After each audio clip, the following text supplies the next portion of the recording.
Parshat Vayakhel-Pekudei, double parasha.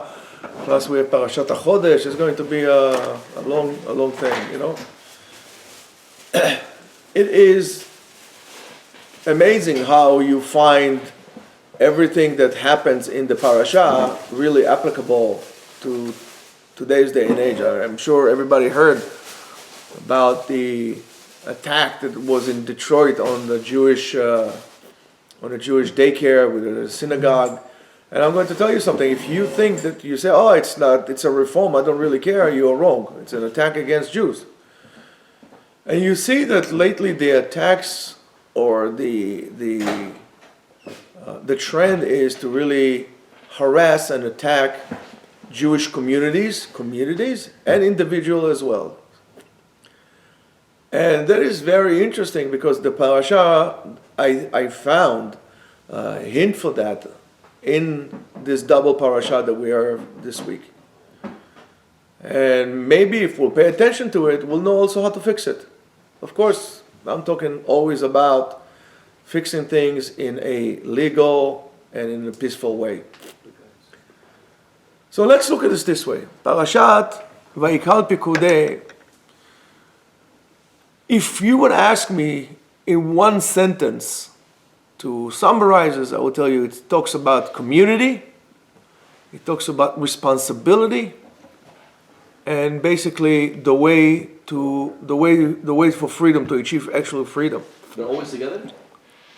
What do you mean always together? No, sometimes not. If it's a leap year, they're not together. They're separated, right? So let's look about the Jewish community. The Jewish community gives the Jew a sensation or feeling that he really belongs somewhere. By the way, I made a very long, and I'm doing the abbreviated version today. Give him a sensation of true belonging to something, to belong to something, to be a part of something. If the Bet Medrash, right, the Yeshivas and so on, teaches us the depth of Jewish life, right, the laws and the depth of so on and so forth, comes the community and basically teaches us, becomes the place where this meaning becomes real and becomes alive. In other words, you need to have a community to really be able to experience true Jewish life. Thank you. You could be a Jew in somewhere in the mountains of Nepal, but in order to feel the real capacity, the full capacity of Jewish life, you need to be inside a Jewish community. You have to. Inside the community, a person can experience that he's a part of a greater story that is greater than him. And by the way, the Vayakhel, also it is a practice that used to happen in the time of the temple in Jerusalem, right? Okay. And when we had the king, we had mitzvat hakel, where the king gathers everybody together and he reads them certain portions from the Torah. So in a way, like, what is this all about? What this is all about what we're going to hopefully be able to speak here today.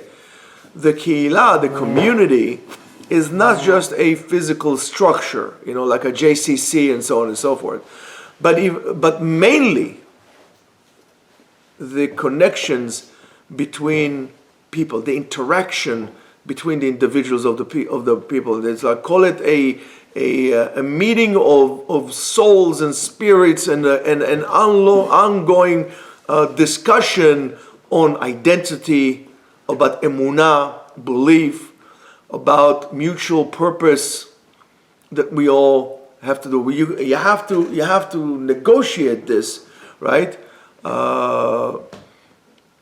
In order to really develop. So therefore, because of that, the keilah is not just a social security, is a place where a person finds out how he is actually a part of the big whole, how he becomes a part of the big whole. By the way, what's the name of your father?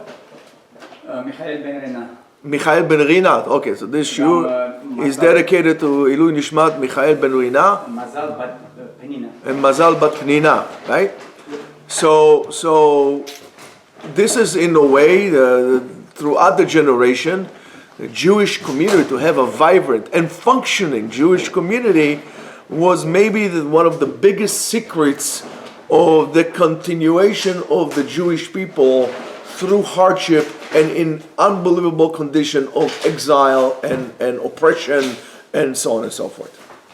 I do believe that those directed attacks on Jewish communities, whether it was October 7th, whether it's the thing in Detroit today, what is it, East Bloomfield, whatever it is, or any other thing, it's to try to shake and break down the secret that really holds the people together, because this is where we function. Jewish synagogues are never a place where we spew hatred and hate rhetoric and so on and so forth. That's a place where we pray for the well-being of all the people on the world. I don't know how many other houses of worship every Shabbat, every week where they do so, they gather together in front of the whole entire congregation, actually pray for the well-being of the United States President, his vice president, the governors of the country, and for overall world peace. Yes, sir. The korbanot we used to bring for all 70 nations. That's right. No one else does this. Nobody else does it. If they would have known, they would have never destroyed the temple. Absolutely. The destruction of the temple affected not only the Jews, affected also the other nation, because we used to bring 70 different sacrifices every single day for the well-being of every nation on earth. So when people fight against the Jews, it's not about the Jews, it's what the Jews represents, which is the kingdom of God on the earth. Basically, when you're fighting against the Jews, you're fighting against basically God. There's no other group of people that every week open any Jewish prayer book, Siddur. There's a prayer for the President of the United States and so on and so forth. Who does that? Now, you could be a diehard Republican or a diehard Democrat. As a Jew, you will have to pray for the well-being of the people in the country. This is a Jewish community. What? I can't see. What?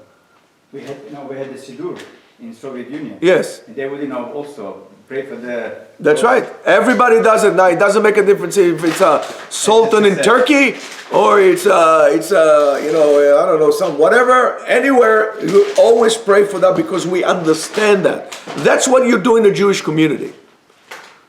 We don't give rhetoric of becoming suicide bombers and blowing up and taking over the world. What, we're Pinky and the Brain? I mean, give me a break. So, this is the importance of a community. And that's why many times I told you, when you move to a place or thinking of moving to a place, do not make the mistake that many people do, because somewhere along the line, we forgot what's the most important thing. It's not the size of your house. It's not the square footage. It's not your ocean view or mountain view. Unfortunately, Jews don't live with mountain views. I mean, I would love to do, but maybe we should start. Only in Mountain View, California. Oh yeah, that's California. Yeah, but you should look at the community. What kind of a community is it? Is this a vibrant community, or is not? Because your failure or success doesn't make a difference. How it depends on the people in your community. Depends on the community itself, on the interpersonal relationships between the community. How do they care for one another? I remember when we were young, right? We would just move to the community. We moved here, from Long Island. We moved here, and my wife was pregnant. Every time my wife gave birth, I did not have to cook for a whole entire week. Everybody was just pouring food and sharing, and it's in joyous times, and it's also, and God forbid, in when there is a loss. People come in and they bring you food, and they show you that they actually care. They show you that they actually care. And that is something very important. We need to change this. We need to enhance our communities. And then when we make those decisions of moving out because over there they have bigger houses, over there, there are not so many people, I'm moving to, in the middle of nowhere because there are big houses there. Not only I'm hurting myself, I'm also actually hurting the community in which I'm leaving because I'm leaving them behind. And this is how communities fall apart. So now, according to the Zohar, the repetition in Parashat Vayakhel on building the Mishkan, because we just had it, but you have to tell me again, really reflects a certain change on our spiritual responsibility. And what do I mean by that? In Parashat Truma, the invitation to donate, right, was given to everybody. Me'et kol ish asher yidabenu libo. Anyone on which his heart would allow him to, or would like to contribute, please feel free to contribute. Anyone. And there will be anyone. However, after the sin of the golden calf, Moshe was told to direct only to those who did not sin. And it says, K'chu mi'itchem truma. From you take truma. Not from anybody else who was involved with that, with the Erev Rav, and so on and so forth. So from here you see that the community is not just a mere collection of individuals that sharing something together, a location, but rather a system, a whole apparatus of joint virtues and values that we all share this together. So that's another thing for you to examine when you move in or looking to move from a community. It's not just like argument's sake. Let's say, well, I came from, from Kazakhstan, what's his name? Whatever his name, the guy, what's his name? Shaya Burdak, whatever his name is, I don't know, whatever his name, right? I came from whatever, therefore I'm only going to move there. But maybe now your own values change. So you need to find people who share the same values, not the same color, not the same ethnicity, not anything, the same values. What are the values? And that, by the way, goes also very much so, and even more so when it comes to get married.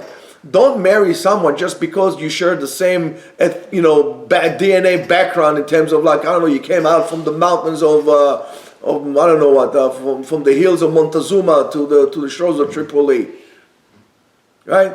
Look at the person. If that person shared the same core values that you do, then you have a chance to make your marriage work. If not, just might as well not get married. You might as well not get married. That's the bottom line. You like it, don't like it, drink cold water and move on. But that's what I'm telling you, that's what it is.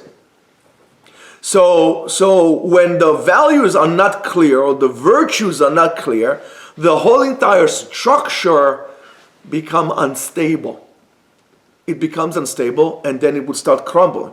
The Zohar ties this parasha to the concept of Amalek. And we already spoke about it before.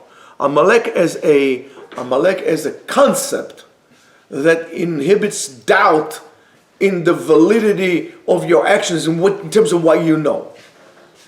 And this is exactly what happens to us now. People are trying to put doubts in our minds, even to our right to our own homeland. You look at it this way: the Jews are the indigenous people of the land, indigenous. And you deny me a homeland? Why? According to their book. Even according to their book, even according to any book, the Jews are the indigenous people of this land. So, to force us today comes not only against your communities, but also against your own validity. That you know that this place is mine. This is my homeland. This is my homeland. For example, right? If you're going to talk about French people, right? What's their French homeland? What? Is this Congo, Congo Brazzaville or Nigeria? No. French people belong in France. English people, they created a big mess all over the world, belong in England. They don't belong in China. Arabs Europe. belong in Arabia. Where is Arabia? I know a place called Arabia. Saudi Arabia. There's Saudi Arabia. Or whatever is over there. If you would only knew history, you would not talk nonsense like people talk today. And I'm going to tell you, those Instagrams and all that stuff is a stage to manipulate your brain and makes people stupid, and they don't know anything. And then unfortunately for them, one day the truth is going to come in face. They're going to have to face the truth. There's going to be nothing to say. By the way, if you don't know what I'm saying, look at Isaiah 52. Read Isaiah 52 into Isaiah 53. It's like what everybody likes to use. Oh, we were wrong. We were wrong. But Isaiah 52 and 53 are talking about. It's not about the Jews being wrong. It's about the nation being wrong, making the claim. That's Isaiah. You have a problem with it? Go to Isaiah. He will tell you. He was a prophet. You have a problem with him, you might as well call it a day and just move on. But this is what it is. You'll have to face the truth. So now, since we were talking about Amalek, we said always represents the power of doubt in you. And we spoke about it a million times, that the miracle value of the word Amalek is the same numerical value as the doubt in Hebrew, which is 240. What does doubt do to you?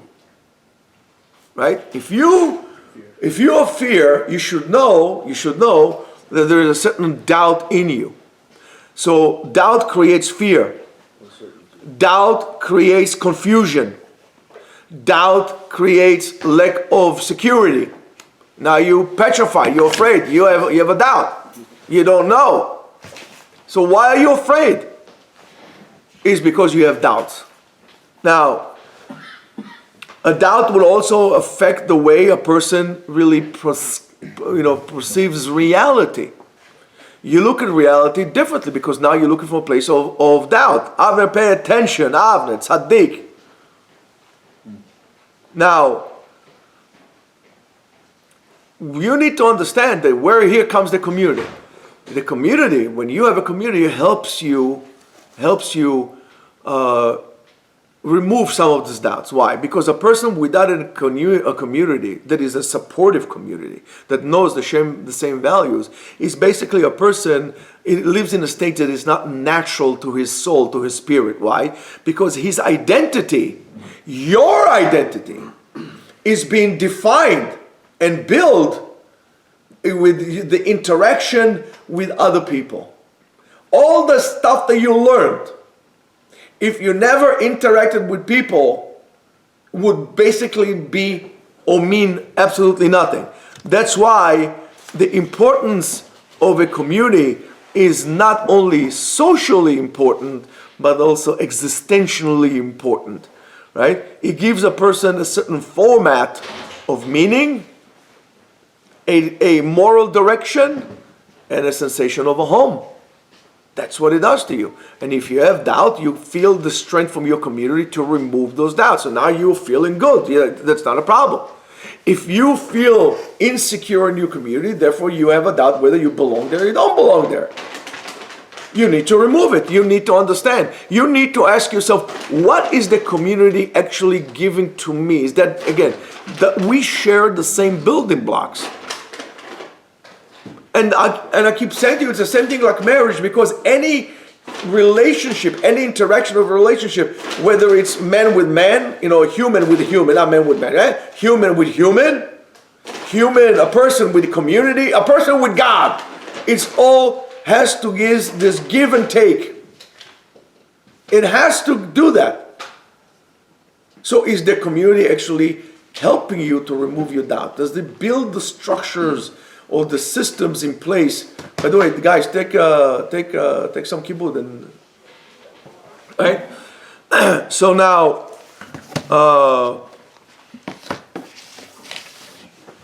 the word Vayakhel also hints on a certain gathering, like in other words, to get together, right? To be mitkanes, to be grouped together, and also on something that you're being particular. In other words, to be able to distinguish between things. So the ability to choose a community that enhances your virtues and the positive virtues, and to steer away from influences that would inhibit fear into you and doubt to that matter, right?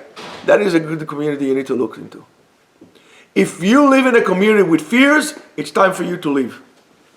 It's time for you to leave. It's not a good community, and apparently you don't share the same values. A spiritual community is a deliberate choice to really surround ourselves with people who hold on to hope, the people that have hope, the people that have emunah.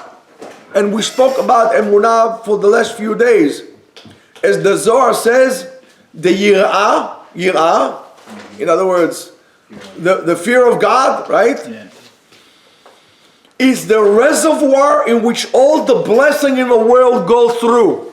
That's the reservoir. All the rivers, all the brooks, all the channels of blessing go into this reservoir that is called Yirah, the Yirah reservoir. And there are those floodgates that control the delivery of the blessing to you, because if too much blessing will come to you, it's not good. You need to get in the right measurements. You're a reducer. Excuse me? Reducer. Reducer, exactly it. You know, by the way, you could look, if you only choose to, anywhere in the world, just yeah. Mazonot is how much? What? Is mazonot how much? Yes, mezonot. You look in anywhere in the world, you can learn so much musar about how the world operates, whether it's construction or gardening or whatever it is. So yirah is this reservoir that controls the floodgates to come to Lord. Because, for example, if I'm going to give you in one day you're going to get $1 billion, you're probably going to end up bankrupt. That if you would get, let's say, $100,000 a year for 30 years or whatever it is, you're not going to get bankrupt. You're going to live very well, even though it's less money. Because it's too much. It's too much. Give me the best food in the world. You get too much of it, you're going to die. It's not good for you. So the yirah balances everything out. The yirah comes from the root of yareh, yud resh aleph, which is the same root of the word re'im, mirror. In other words, the way you interact with Hashem, you have yirat Hashem, it's a reflection of who you are.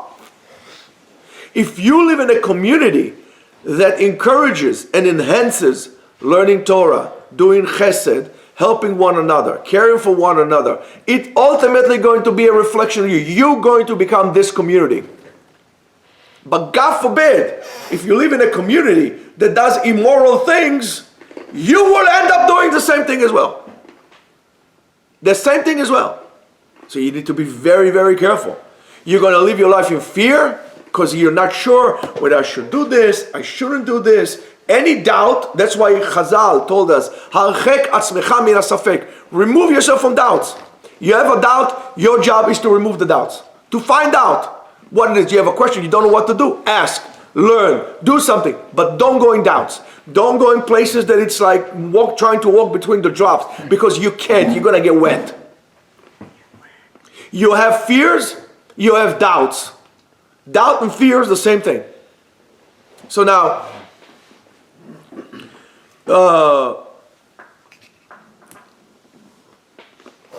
that kind of a community, right, is what we need to look into. However, there's something else is mentioned in this parasha. What is mentioned in the parasha is basically Shabbat. Shabbat is mentioned on Shabbat. It is mentioned in the parasha. It kind of gives us a little bit of a break or like a pause from the daily rat race. But it gives us not just a pause. You see, Shabbat is not just a break. Shabbat is not a vacation. Shabbat gives you a holy break. Because if you leave space, you leave something vacant, and you don't make sure to control what comes into this vacancy, this is the beginning of your downfall. There's no such thing as a vacuum. So Shabbat, when it separates your weekdays, He gives you the holiness, and you will eat, gives you the holiness to fill in your life. So now, whether it's going to be, davening together on Shabbat, right? The tefillah of Shabbat, it's, even those who don't go to minyan during the week will make sure to daven on Shabbat with a minyan, right? We need to read the Torah, and everything is communal and so on and so forth, right? We're learning together. We even make the Su'udat Shabbat where everybody sits together. You don't grab a sandwich. During the week, you want to grab a sandwich, you want to go ahead, go to the sandwich, you go. Shabbat, everybody sits together around the table. It's all about the togetherness like that. By doing so, we create a space or zone of meaning where a person could connect to deep values, or in other words, to connect to the tree of life, to Etz HaChaim, as what the Mekubalim say. Through that dedicated space that you're filling with holiness, that's how you do it. In Parshat Pekudei, which basically seals Sefer Shmot, Parasha also deals with responsibility. And what do I mean by that? The root of the word Pekudei, really lifkod, is really to count, right? Pekod is count. However, lifkod also means to supervise and also Command. And also very good. Also to command. It's called, how do we call a commander? Mefaked, right? It's a commander. Yes, the commander, who's crunching over there like a mouse in the thing, man? So the commander, yes, supposed to know. What does it mean? What does the commander do? The commander needs to make sure that he knows how many people he has all the time, who is with him. Because why? Because he needs to be, the first thing that the commander does is to be responsible for his people, for the well-being of his people. The commander does not necessarily need to be this superhero, flying a Superman and so on and so on. He needs to be responsible. The greatest job of a commander is to be responsible for the well-being of his people. Not to take risky chances and so on and so forth and do all kind of monkey business like that. So the Torah really gives us for example, the cheshbon, the calculation of how much money was and so on and so forth, right? Moshe did this, and Moshe, how much money, how much gold they got, how much silver they got, and so on and so forth. And this is really to teach us a very, very deep concept here. A healthy society needs, first of all, transparency. There's no such thing as deep state or cabal or anything like this in a healthy society. If you have a society that is running most of its business behind the scene, it is not a healthy society and it's doomed to fail. We need to be transparent about what is happening. We need to have a civil responsibility to one another, especially if you're holding a position like a president, governor, or mayor. You need to show responsibility because you are now in charge of the well-being of the people. And even if it's your people, whatever it is, your race or religion and so on, so if they messed up, you need to call the baby by its name. You can't say, well, it's because of this. There's no such thing. And if you as people tolerate behavior like that, of irresponsible civil or public responsibility, it's on you. You need to flip the carpet and call that person into order. That's what you need to do. Not just send stuff on TikTok or Instagram.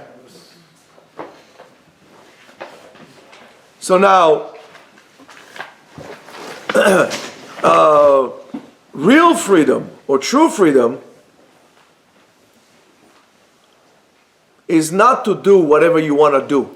I'll do what I want. Nobody's going to. That's not real freedom.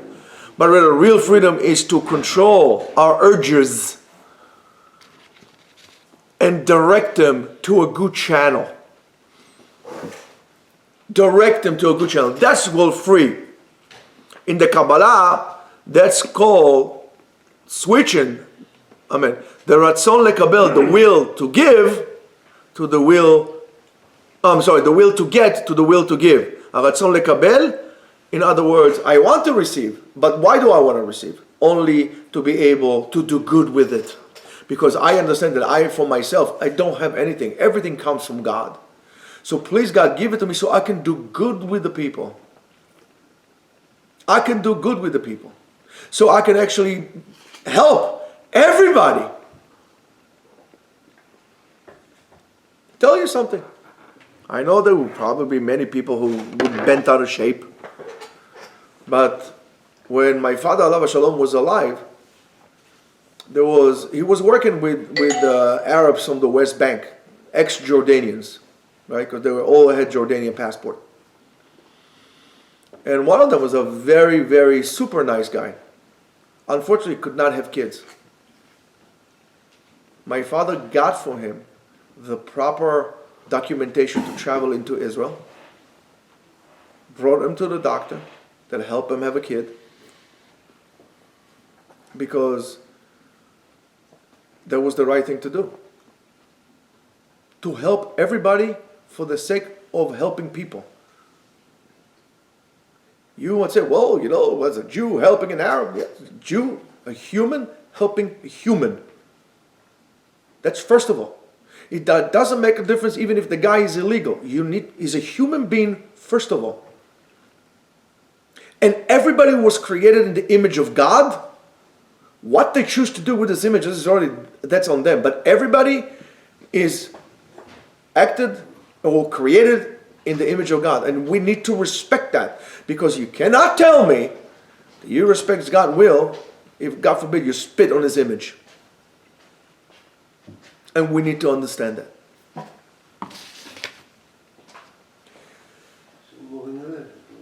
There is no such thing as eradicate everybody just because they don't share the same view as we do. Excuse me? Yeah. Yeah. That's not what we do. Everybody is entitled to its own. Come on, walk from there. No. Everybody is entitled to his own opinion. As long as you're entitled to your opinion, as long as you don't violate the law, try to harm other people. If you harm other people, you're going to be called to order. That's the bottom line. Just like anybody else. Now, it doesn't make a difference if you're Jew, Muslim, Christian, Buddhist, alien, illegal alien from outer space. Because you are affecting our society. And we all need to live here together, not to show that I was right, but to show that God is always right. And it's all done for the sake of God. And we need to remember this. And that's what we are expected to do. Now, when people act from mutual responsibility, from transparency, right? From responsibility, then we have a community that really enhances the individual, and together with that, the whole entire society. But when there is a society, now it doesn't make a difference again if it's a village, a city, or mega metropolitan, if there is no mutual responsibility, and you allow thugs in your community to harass, to hurt, without any consequences, you are the problem, not them. You are the problem. So now, a community that allows transparency, allows responsibility, and would allow a person to turn fear and anxiety to emunah, to believe, and will help him turn doubt into security. And by this, you are fulfilling what the Torah says, what the Torah talks about, not only external freedom, but rather internal freedom from fear, from doubt, and from selfishness. Shabbat Shalom. Be safe, be smart, and together we will win.